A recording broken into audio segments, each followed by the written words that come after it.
est clair que la journée du samedi est une journée de prière en union, en communion avec la Vierge Marie.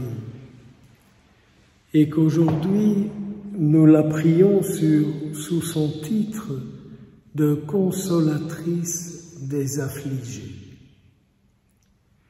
Et il me semble que, du moins pour moi, la première grâce que je lui demande aujourd'hui, pour tous ceux, toutes celles à qui je pense et qui sont affligés par toutes sortes de choses, c'est de demander à la Sainte Vierge en tant que mère, d'une part qu'elle les console, bien sûr,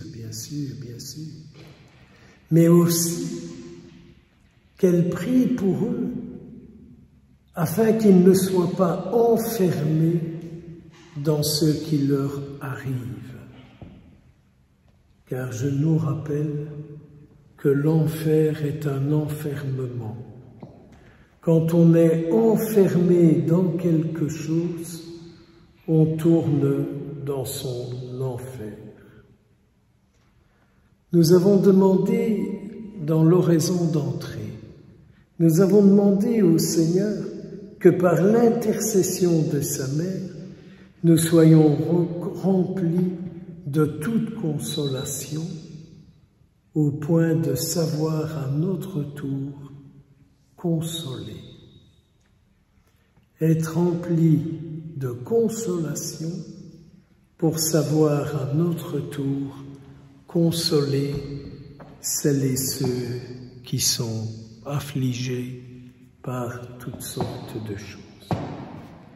C'est la mission du peuple de Dieu, c'est la mission de tout chrétien, d'être à son tour consolateur. J'ai beaucoup aimé la dernière parole que nous avons psalmodiée du cantique 31, le cantique de Jérémie, lorsque nous avons dit « Le Seigneur change leur deuil en joie, il les réjouit, il les console après la peine. » Et le drame d'aujourd'hui, il nous est donné dans cette page d'évangile que vous et moi, nous avons déjà entendu beaucoup de fois. Tout le monde était dans l'admiration face à tout ce que Jésus faisait et disait. D'ailleurs, aujourd'hui encore, combien de personnes ne me disent pas « Vous savez, mon Père, Jésus, c'était quand même quelqu'un de formidable. Il savait faire ceci, il faisait cela. Il fermait le klaxon à certains, il n'a pas eu peur de s'opposer à d'autres, mais comme Jésus était quelqu'un de bien, de fort, et c'est dommage qu'il n'est plus là aujourd'hui. Que de fois j'entends ça, et que de fois ça m'attriste, et que je ne sais pas toujours que répondre ni comment faire. Mais Jésus savait bien que ça allait arriver, ce temps dans lequel nous nous trouvons, où il a très difficile d'être présent, il a très difficile de parler, il a très difficile d'agir. Notre Seigneur Jésus voyait tout ça arriver. Et c'est pas pour rien si aujourd'hui encore il dit à ses disciples « Ouvrez bien vos oreilles à ce que je vous dis maintenant. Ouvrez bien vos oreilles à ce que je vous dis maintenant. Je vais être livré aux mains des hommes et je ne saurai plus rien faire et plus rien dire. » C'est terrible, ça. Non, mais c'est terrible. Quand notre Seigneur Jésus dit « Ils vont me foutre la main dessus, quoi. Ils vont me foutre la main dessus. » Et c'est ce qui se passe aujourd'hui.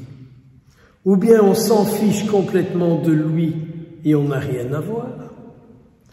Ou bien il y a tout un monde qui dit voilà ce qu'il doit faire, c'est ce que je lui dis et ce que je lui demande. Voilà comment il doit être. Il doit faire ce que je dis et ce que je lui demande.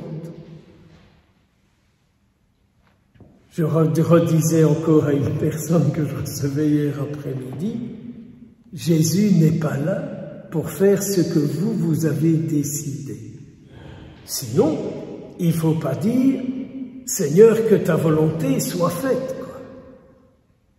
Si ma volonté est supérieure à la volonté du Christ, si ma volonté est supérieure à la volonté du Christ. Et c'est comme ça dans beaucoup de situations, nous décidons et nous disons au Seigneur, bénis ma décision. Bénis ma décision.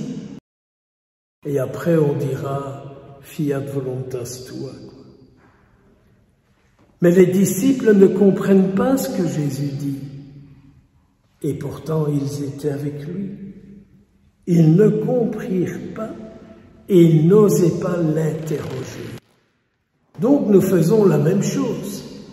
Dans notre vie de prière, dans notre vie spirituelle, nous n'osons pas interroger Jésus et lui dire « Mais ce que tu viens de nous dire aujourd'hui, explique-nous ça pour notre monde de 2023. Explique ce que tu dis pour moi-même. » Et ruminer cette parole, la porter.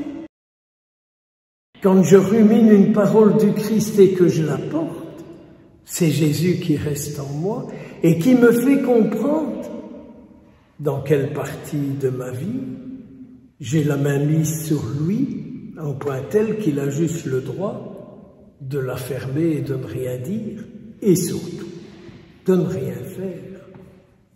Mais si je porte ce qu'il dit, et avec qu'il voit la sincérité de mon cœur, de mon âme, de mon corps, de mon esprit, il pourra alors agir selon ce qui est le bien pour vous, pour moi, pour nous et pour eux.